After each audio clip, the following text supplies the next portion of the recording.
Bonjour et bienvenue dans notre nouvelle histoire philosophique. Aujourd'hui, notre conte du jour s'intitule La carotte, l'œuf et le grain de café. Et notre histoire commence ainsi. Une jeune femme va chez sa maman et lui dit que sa vie est tellement difficile qu'elle ne sait pas si elle peut continuer. Elle veut abandonner, elle est fatiguée de se battre tout le temps. Il semble qu'aussitôt qu'un problème est réglé, un autre apparaît.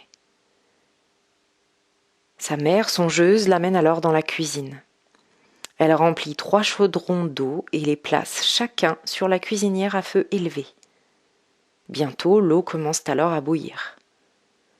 Dans le premier chaudron, elle place des carottes. Dans le deuxième, elle met des œufs et dans le troisième, elle met des grains de café moulus.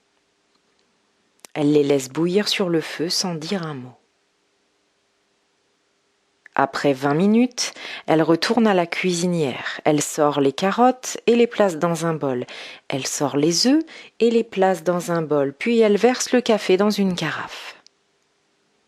Se tournant vers sa fille, elle dit alors : « Dis-moi, ma chérie, que vois-tu ? » ?»« Des carottes, des œufs et du café, » répond sa fille. Sa maman l'amène plus près et lui demande de toucher les carottes. La fille les touche et note qu'elles sont molles et souples. La mère lui demande alors de prendre un œuf et de le briser. La fille s'exécute, enlève la coquille d'un œuf et observe qu'il est cuit dur. Finalement, la mère lui demande de goûter au café. Sa fille sourit quand elle goûte à son riche arôme. Sa fille demande alors : « Mais qu'est-ce que tu veux me dire, maman ? » Sa mère explique que chaque objet a fait face à la même eau bouillonnante, mais que chacun d'entre eux a réagi différemment.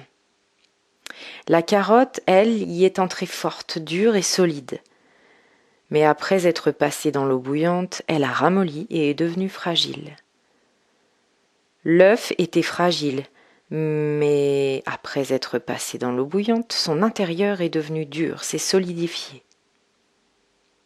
Les grains de café moulus, quant à eux, ont réagi de façon unique, c'est-à-dire, après avoir été jetés dans l'eau bouillante, ils ont changé l'eau. « Alors, lequel es-tu ? » demande la mère à sa fille. Lorsque l'adversité frappe à ta porte, comment réponds-tu ? Es-tu une carotte, un œuf ou plutôt un grain de café ? Pense-y. Suis-je la carotte qui semble forte mais qui dans la douleur et l'adversité devient molle et perd sa force ? Suis-je un œuf qui commence avec un cœur malléable mais change avec les problèmes ? Ai-je un esprit fluide qui devient dur et inflexible dans la douleur ? Est-ce que ma coquille ne change pas mais mon intérieur devient un cœur dur ? Ou suis-je comme un grain de café ? Le grain change l'eau. Il change la source de la douleur.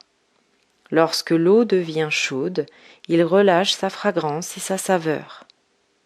Si tu es comme le grain de café, tu deviens meilleur et tu changes la situation autour de toi lorsque les choses sont à leur pire. Et vous, comment réagissez-vous face à l'adversité ? Seriez-vous plutôt carotte, œuf ou grain de café ? Je suis sûre que dorénavant, vous ne regarderez plus une carotte, un œuf ou un grain de café de la même manière. Tout peut devenir support de méditation et de changement, si tant est qu'on en ait la conscience. Tout ce qui est vivant est par nature impermanent, changeant, cyclique. À nous d'accompagner ce mouvement et peut-être même de se l'approprier.